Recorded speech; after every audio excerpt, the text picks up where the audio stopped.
হলো কলিযুগে আমরা জন্ম নিয়েছি। এই কলিযুগের একটা বৈশিষ্ট্য হলো যে যারাই কলিযুগে জন্ম নেবে তাদের প্রথম বৈশিষ্ট্য হবে ধর্ম থেকে তারা দূরে থাকবে। এটা বৈশিষ্ট্য। এটা আপনার হাতেও কিচ্ছু নেই, আমার হাতেও কিচ্ছু নেই। আমি হাজার চেঁচালেও হবে না, আপনি হাজার চেঁচালেও হবে না। যারা ধর্ম পালন করার তারা করবে, বেশিরভাগ মানুষ অধর্ম আচরণ করবে। এটা কলিযুগেরই বৈশিষ্ট্য। দেখবেন আপনার পাশের বাড়ির লোক দেখবেন কীর্তন শুনে সারাক্ষণ কেঁদে যাচ্ছে, আর বাড়িতে গিয়ে ঝগড়া শুরু করেছে। তোর দাওয়ার জল আমার দাওয়া এলো কেন, তোর নারকেল গাছের ডাল আমার ঘরের চালে পড়লো কেন।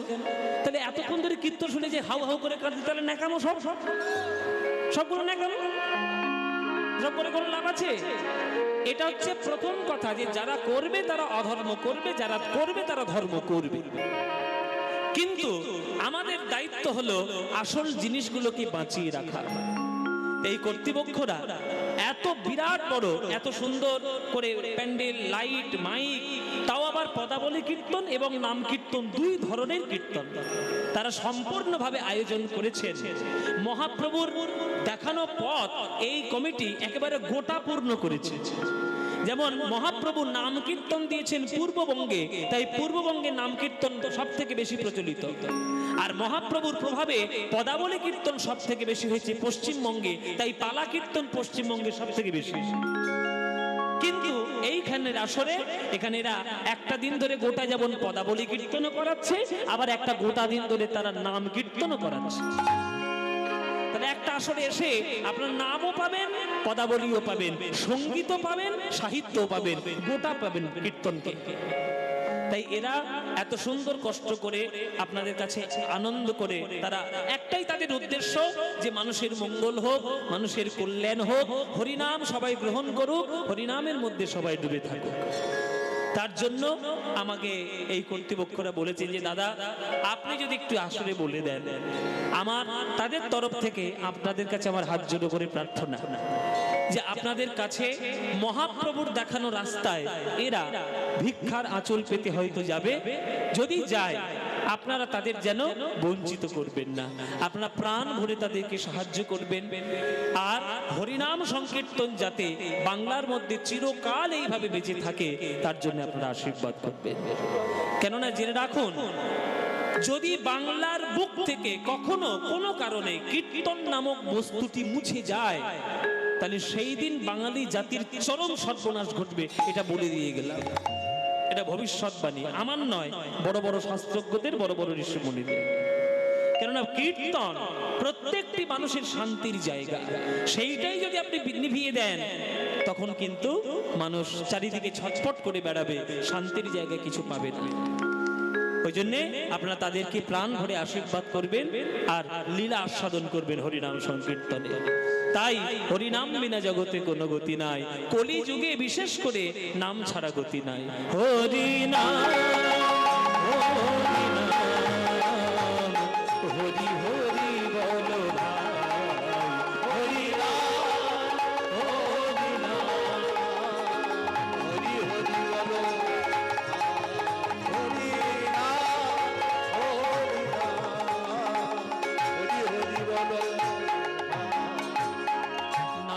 বিনা কলি যুগে, নাম বিনা কলি যুগে, সানে দানে সানে নেরে সানে দানে দা বামা দা বামা বামা দা, নাম বিনা কলি যুগে আর গতি নাই, গতি নাই, গতি নাই। হরি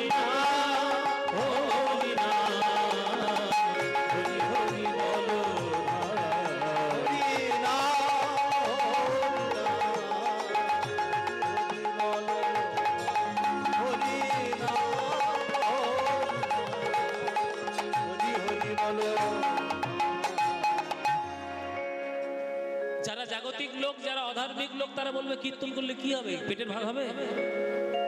কীর্তন করলে ইনকাম হবে? কীর্তন শুনে, হরিনাম শুনে আমাদের কিছু হবে, কোন উন্নতি হবে? তাদের একটা গল্প পড়ার খুব দরকার। রবীন্দ্রনাথ ঠাকুরের গুপ্তধন পড়ো। রবীন্দ্রনাথ ঠাকুরের একটা গল্প আছে, ছোট গল্প, গুপ্তধন। গুপ্তধনটা পড়ো। সারা জীবন সারা দিন রাত চিন্তা করেছে গুপ্তধনের সন্ধানে, আর সেই গুপ্তধনের গুহার মধ্যে গিয়ে যখন আটকে পড়ে গেল, তখন চারিদিকে শুধু টাকার পাহাড়, সোনার পাহাড়, শান্তি বলতে কিচ্ছু নাই, কিচ্ছু নাই। কেননা খিদে পেলে সোনা চুষে চুষে খেতে পারবে না, খিদে পেলে টাকা পয়সা গিলে গিলে খেতে পারবে না, গুপ্তধন পড়ার দরকার রয়েছে। জীবনে শুধু টাকা রোজগার করা মূল উদ্দেশ্য নয়, ইঞ্জিনিয়ার, ডাক্তার, ব্যবসাদার, বিরাট বড় বিজ্ঞানী, সবকিছুর ঊর্ধ্বে একটাই হওয়ার দরকার, মানুষ হওয়ার দরকার।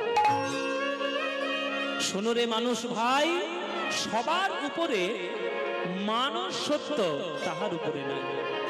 কেউ যদি তার মনুষ্যত্ব ধর্মের বিকাশ না ঘটায়, সেই মনুষ্যত্ব ধর্মের বিকাশ না ঘটালে কিছুই হবে না। আগে মনুষ্যত্ব, তারপরে যে যার ধর্ম। তাই চলুন সেই মনুষ্যত্ব কি করে রক্ষা করতে হয়, কি করে ভক্ত হতে হয়, কি করে গোবিন্দের চরণে সেবা করতে হয়, আর কি করে ভগবানের নাম নিয়ে জগতে শ্রেষ্ঠত্ব লাভ করতে হয়, আজকের আমরা শুনব, আজকের আমরা জানব। আজকে আমরা যার কথা বলবো তিনি একেবারে আমার গোবিন্দের একদম অন্তরঙ্গ, একবারে মনের মতো, সবার প্রিয়, সবার সুন্দর এক ভক্ত। আবার শুধু ভক্ত নয়, সে আবার বন্ধু বটে, এবার কৃষ্ণের প্রিয়, পরম প্রিয় বন্ধু, বন্ধুও রয়েছে, আবার সখাও, আবার ভক্ত হয়েছে। তাই চলুন আজকে আমরা আস্বাদন করব এই একেবারে প্রথম আসরে ভগবান শ্রীকৃষ্ণের পরম প্রিয় বন্ধু এবং ভগবান শ্রীকৃষ্ণের পরম প্রিয় ভক্ত, যার নাম চিরকাল স্বর্ণাক্ষরে লেখা আছে আমাদের শাস্ত্রের পাতায়, তিনি হলেন কৃষ্ণ ভক্ত সুদামার কথা আজকে আমরা আস্বাদন করব। কেননা এর কারণ আছে।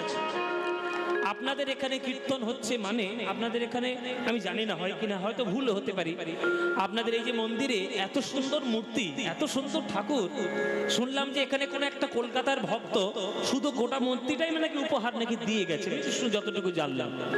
এ 3-3.5 লাখ টাকার মূর্তি, কিন্তু তিনিই দিয়ে গেছে। যাই হোক, যে ভক্ত দিয়ে গেছেন, তাহলে এখানে কীর্তন হচ্ছে মানে নিশ্চয়ই এখানে ভোগ হয় নাকি হয় না? ভোগ হয়, হ্যাঁ মায়েরা, তাহলে ভোগ হয় তো। এই ভোগ তোমরা কি দিয়ে দাও? কিসের ভোগ হয়? বিরিয়ানির ভোগ হয়। এখন মাঝে মাঝে আবার দেখা যাচ্ছে বিরিয়ানির ভোগ দিচ্ছে, ইউটিউব আর ফেসবুকে দেখা যাচ্ছে ভগবানকে দিচ্ছে বিরিয়ানি। জীবনে যেটা কখনো কেউ দেয়নি। যাই হোক, যে জাপানে দিতে পারে, সেটা নিয়ে আপত্তি করার কিছু নেই, আর সমালোচনা করার কিছু নেই। কিন্তু এখানে কি তাই হয়? এখানে কি হবে? এখানে চিড়ের ভোগ হয়। এই চিড়ের ভোগ ভগবান কিছু খুঁজে পেল না, চিড়ের ভোগটাই নিল কলিযুগে। কেন? আজকের আমরা সেটাই জানবো। কৃষ্ণ সুদামার লীলা একেবারে সত্যযুগ থেকে শুরু করব আর কলিযুগে এসে শেষ করব। 4টে যুগের লীলা আজকে আমরা গোটা বর্ণনা করব, একটু ফাঁকি নয়। পুরো 4 সত্যযুগ থেকে শুরু করে আমাদের কলিযুগ পর্যন্ত গোটা দিন আজকে দর্শন করব। চলুন মায়েরা, তারে কৃষ্ণ সুদামা লীলার কথা আজকে আস্বাদন করি। চলুন প্রথমে আমরা যাব সত্যযুগের কথা। প্রথমে সত্যযুগ যাই, সত্যযুগটা আলোচনা করিনি, তারপরে অন্য যুগ। সত্যযুগে ভগবান শ্রীকৃষ্ণ বা ভগবান গোলকের বৈকুণ্ঠে, গোলক বৈকুণ্ঠ নামে ভগবান শ্রী বিষ্ণু নিজেকে 4 ভাগে বিভক্ত করেছিলেন। 4 ভাগ। 4 ভাগের নাম কি? বাসুদেব, সংকর্ষণ, প্রদ্যুম্ন, অনিরুদ্ধ। কি বললাম মায়েরা, মনে থাকবে তো? কি বললাম? আমি শুধু কীর্তন গাইছি, তোমরা হাঁ করে শুনলে হবে না, মনে রাখতে হবে। বলো 4টে ভাগের নাম কি বললাম? বাসুদেব, সংকর্ষণ, প্রদ্যুম্ন আর অনিরুদ্ধ। এই 4 ভাগ মিলে সত্যযুগে তেনা লীলা বিস্তার করেছেন বিভিন্ন রূপে। হ্যাঁ, প্রত্যেকের হাতেই শঙ্খচক্র গদা পদ্ম, কেননা প্রত্যেককেই বিষ্ণুর ভাগ। এবার প্রত্যেকের হাতে শঙ্খচক্র গদা পদ্ম, তারা বিভিন্ন প্রকার অবতার গ্রহণ করে সত্যযুগে লীলা করেছে।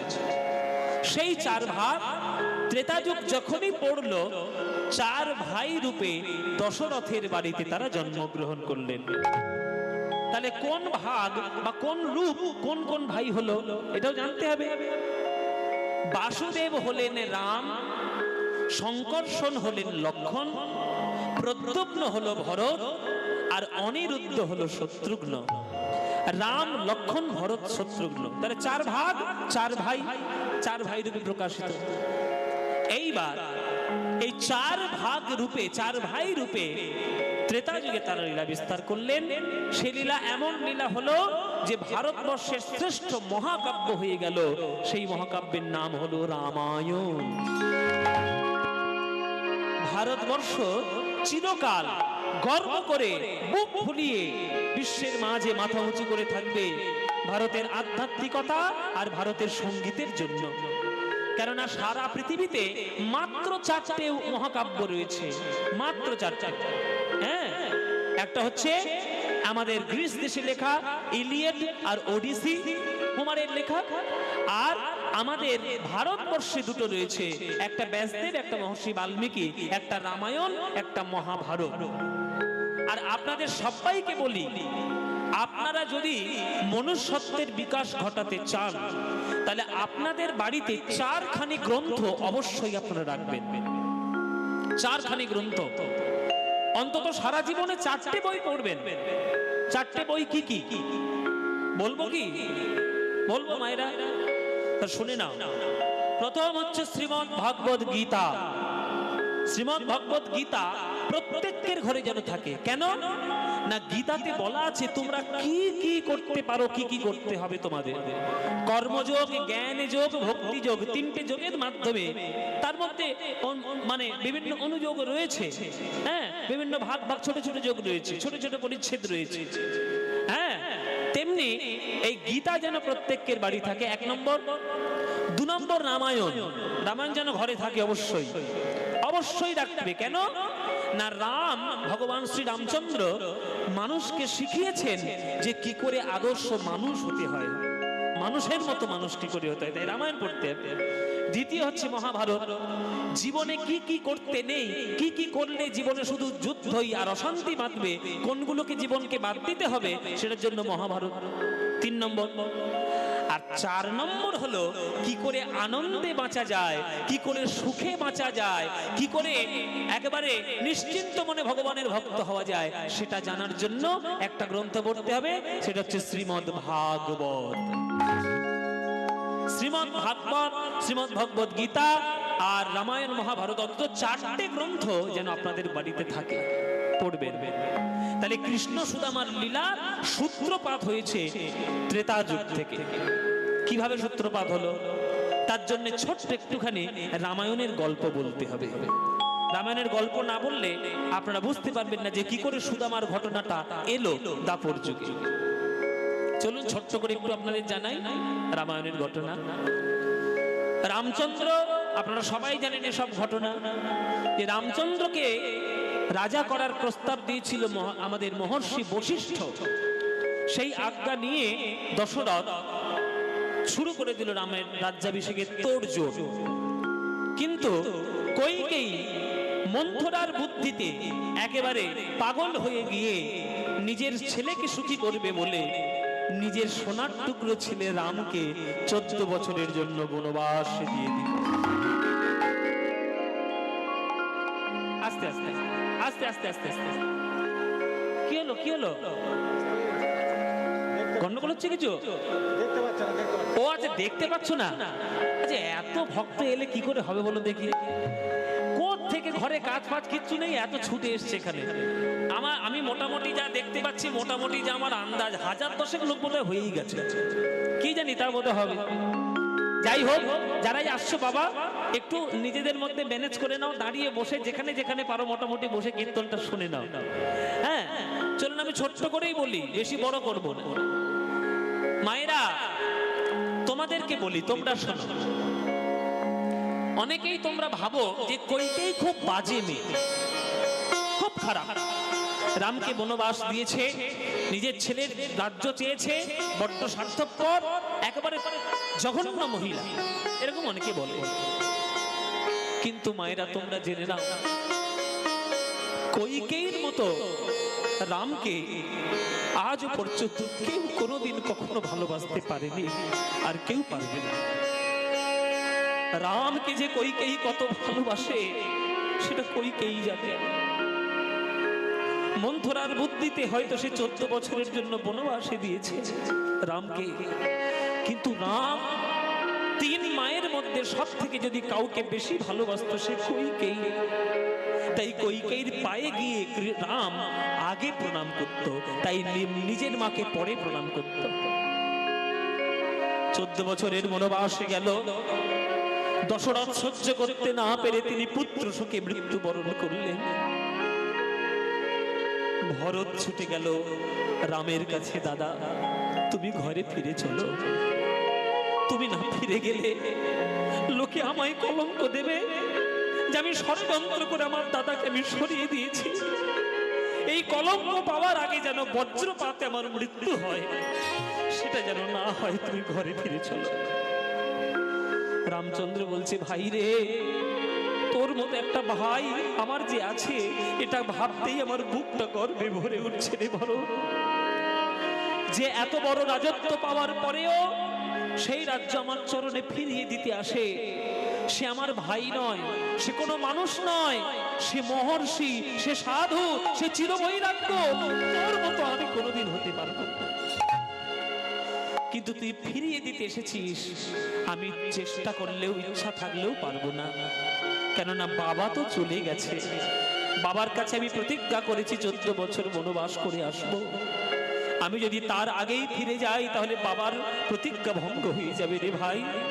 তাই 14 বছর পরেই আমি ফিরবো। ভরত বলছে, দাদা তুমি যাবে না? আমি তোমার দুটো পায়ে পড়ে, পায়ে ধরলেও যাব না।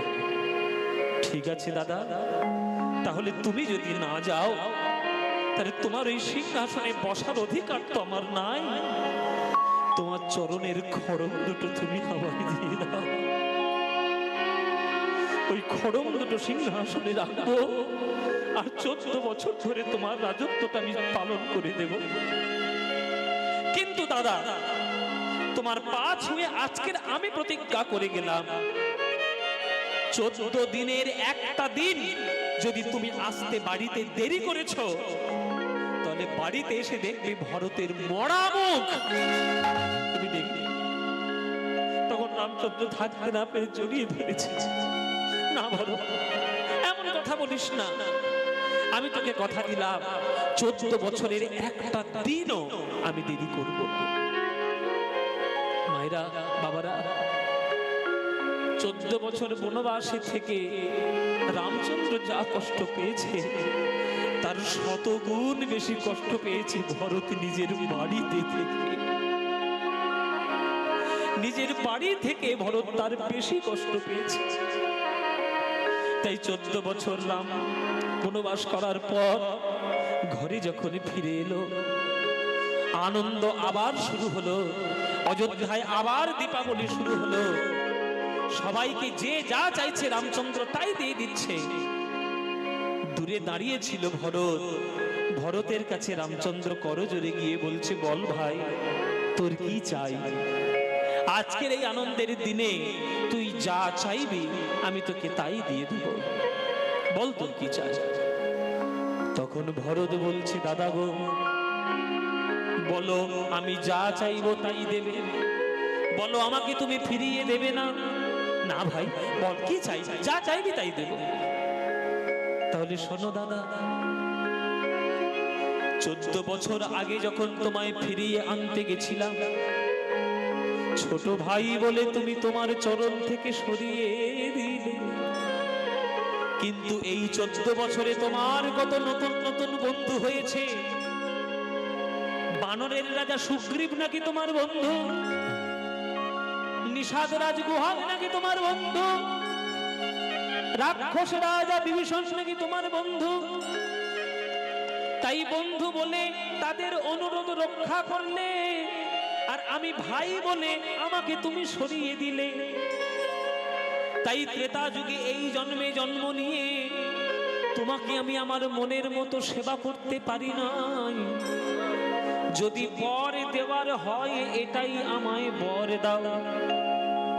আগামী দাপর যুগে যখন আমি জন্ম নেব, আমি কোথাও যেতে চাই না, কিচ্ছু আমি চাই না, তোমার বন্ধু করে জনম দিও।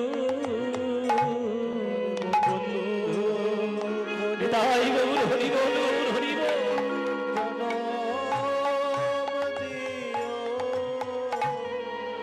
তোমায় বন্ধু করে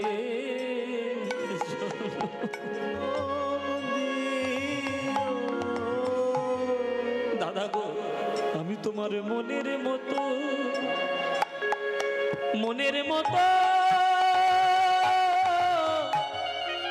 সেবা করব,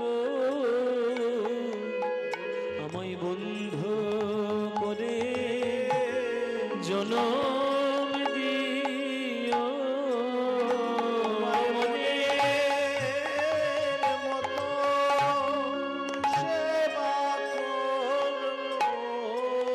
তখন বাধা দিলে আমি শুনব না গো, তোমায় মনের মতো সেবা করব।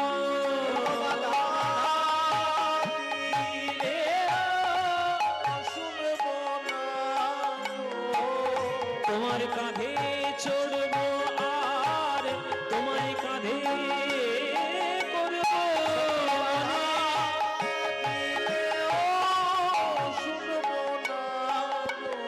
ওগো মনের মতো সেবা করব, বাধা দিলেও শুনব না গো, মনের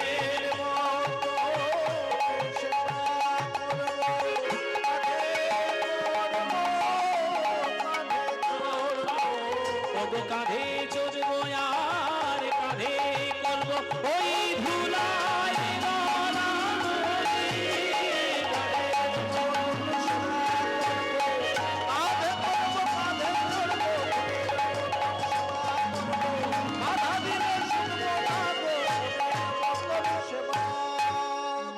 আমার বন্ধু বন্ধু করে জনম দিও।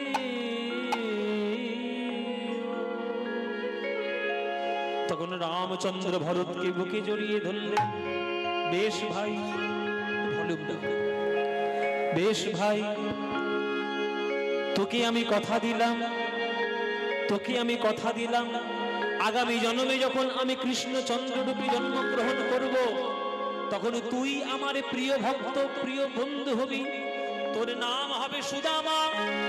আর এই সুদামা মিলে আমরা দুই ভাই মিলে যে লীলা করব, বিশ্ব ব্রহ্মাণ্ডে বন্ধুত্বের ইতিহাসে তোর আমার নাম স্বর্ণাক্ষরে করে লেখা থাকবে।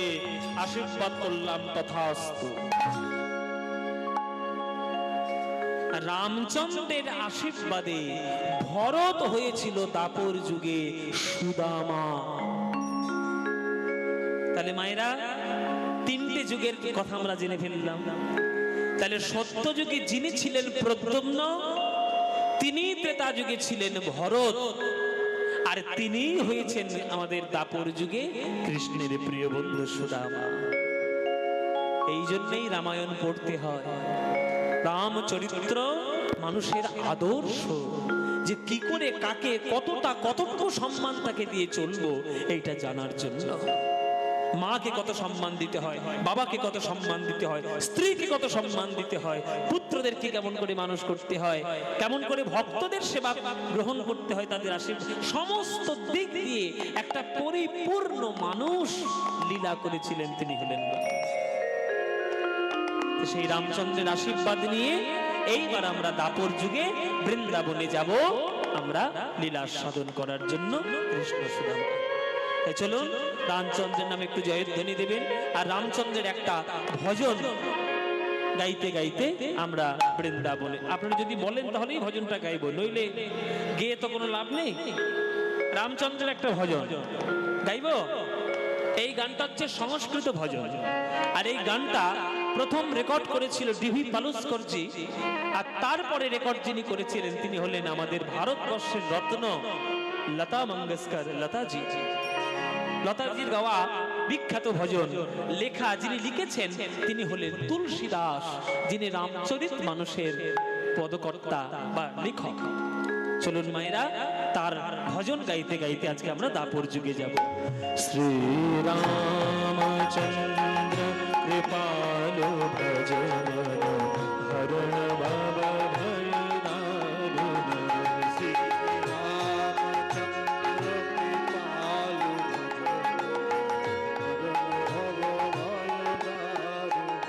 নব কঞ্জলোচন কঞ্জ মুখধর কঞ্জ পদ কঞ্জারুণ।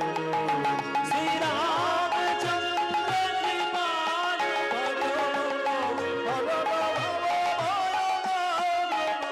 শ্রী রাম শ্রী রাম শ্রী রাম শ্রী রাম শ্রী রাম শ্রী রাম শ্রী রাম শ্রী কন্দর পায়া গণিত অমিত ছবি নবনীল নীরদ সুন্দর পটপীত মানহ তড়িত রুচি শুচি নৌমি জনক সুতাবর।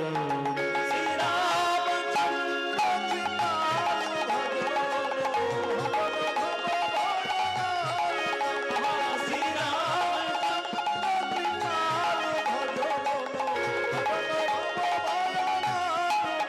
শ্রী ইতি বনতি তুলসীদাস শঙ্কর শেষ মুনি মনোরঞ্জনম। దని దని దని ద మమ ద మమ గమ గమ ద ద మద మద ని రి దని ద ద ద మద ని రి దని ద ద ద మద ని రి దని ద ద ভগবতী তুলসী দাস শঙ্কর শেষ মুনি মনোরঞ্জন। মম হৃদয় কঞ্জ নিবাস তু কামামি খলদল নঞ্জনম। ভজনের কথাগুলো শুনুন। ইতি বদতি তুলসী দাস, বলছেন তুলসী দাস। ইতি বদতি তুলসী দাস শঙ্কর শেষ মুনি মনোরঞ্জনম। শঙ্কর মানে শিব ভগবান, শিব ঠাকুর শেষ নাগ, অনন্ত মুখে অনন্ত কোটি বদনে যার নাম গেয়ে কুল কিনারা খুঁজে পায় না, তার বর্ণনা করতে আমার মতো একটা অস্পৃশ্য নরকের কীট বসেছি। আমার হৃদয়ে কি? মমার হৃদয়ে কঞ্জ নিবাস, আমার হৃদয় গুহায় বাস করে কি? কাম ক্রোধ আদি খলতল গঞ্জনম। কাম ক্রোধ লোভ মোহ মদ মাৎসর্য হিংসা বিদ্বেষ জাল জুয়া চুরি সব নোংরা আমার মনের মধ্যে বসবাস করছে, আর সেই নোংরা মনে আমি রামচন্দ্রকে ডাকছি। আমার কত বড় সাহস! এটা কে বলছেন? তুলসী দাস।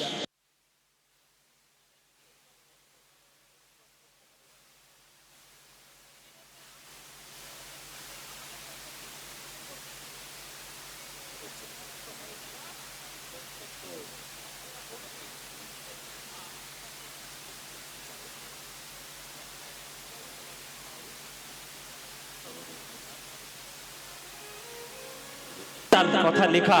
ইতি বদতি তুলসী দাস শঙ্কর শেষ মুনি মনোরঞ্জনম।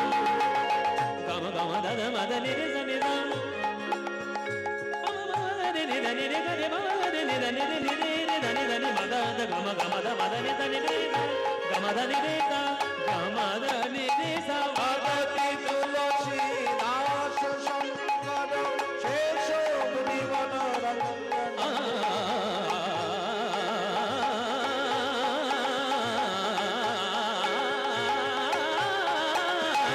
ভগবতী তুলসী দাস শঙ্কর। এগুলো শিখতে হবে বাবা। গান গাই বললে হবে না, গান গাইতে গেলে গান শিখতে হয়। যাদের যাদের গলায় সুর আছে ছোটবেলা থেকে, তাদের ভগবানের একটা অশেষ কৃপা যে তারা সুর পেয়েছে। কিন্তু সেই সুরকে যদি গুরুর কাছে গিয়ে বসে সাধনা করে তবে সেই সুর সব থেকে উজ্জ্বল হয়। ওই জন্য সাধনার ব্যাপার। আমাদের আমাদের শাস্ত্র পাঠের মধ্যে, আমাদের স্কুল বিদ্যালয়ের মধ্যে যদি গানকে ইনক্লুড করা যায়, তবে এই গান যে একটা সাবজেক্ট সেটা সবার মাথায় ঢুকবে।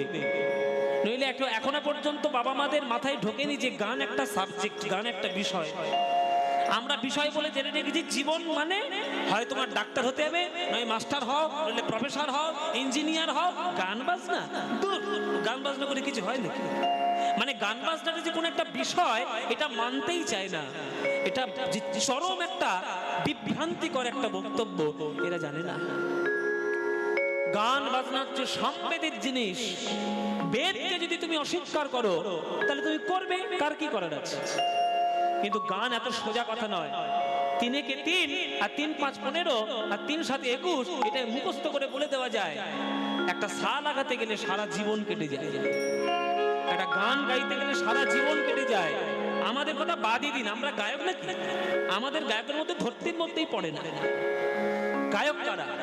গায়ক বড়ে গোলাম আলী খান সাহেব, আমির খান সাহেব, হ্যাঁ, বরকত আলী খান সাহেব, আমার গুরু পণ্ডিত অজয় চক্রবর্তী, হ্যাঁ, আমার কীর্তন সম্রাট গুরু যিনি কীর্তন সম্রাট সুমন ভট্টাচার্য, এরা গায়ক। আমরা গায়ক নাকি?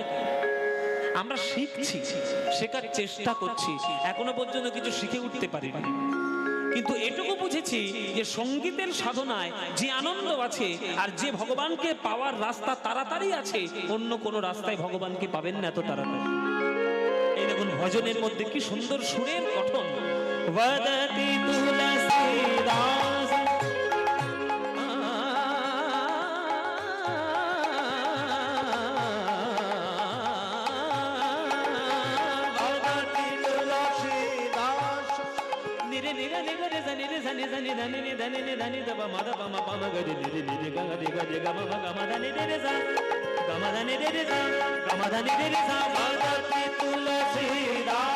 শঙ্কর শেষ মুনি মনোরঞ্জনম মম হৃদয় কঞ্জ নিবাস কামাদি ফলকল নঞ্জনম শ্রীরামচন্দ্র